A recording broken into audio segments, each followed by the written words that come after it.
జ్ఞానము దేవుని బహుమానమే. అది దేవుడు మాత్రమే ఇవ్వగలడు, ఇంకెవ్వరు ఇవ్వలేరు.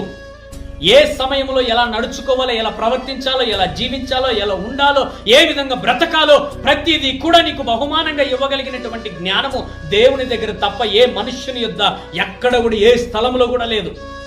నువ్వు ఒక్కసారి దేవుని ఎదుట సాగిలపడి దేవుని ఎదుట మోకరించి, అయ్యా నాకు జ్ఞానము కొదువుగా ఉంది, ఈ సమయంలో ఎలా ప్రవర్తించాలి, ఎలా జీవించాలి, ఈ పట్టణంలో ఎలా ఉండాలి, ఎలా ప్రవర్తించాలి, నాకు కావలసిన జ్ఞానం అనుగ్రహించు. ఇక్కడ నాకంటే జ్ఞానులు ఉన్నారు, నన్ను పడగొట్టే వాళ్ళు ఉన్నారు, నన్ను ఇలా కొట్టేవాళ్ళు తిట్టేవాళ్ళు ఉన్నారు, ఆ జ్ఞానంతో నన్ను చంపేవాళ్ళు కూడా ఉన్నారు, మాటలతో, చేష్టలతో, నడవడికతో. కానీ నీ జ్ఞానం నాకు అవసరం. నీ జ్ఞానంతో నన్ను నింపు. ఒక్కసారి అడిగితే దేవుడు బహుమానంగా జ్ఞానాన్ని ఇచ్చేటువంటి వాడైనా. ఆయన ఎలా ఇస్తాడంటే తెలుసా? ధారాళంగా ఇస్తాడంట. ధారాళం అంటే ఏంటి తెలుసా?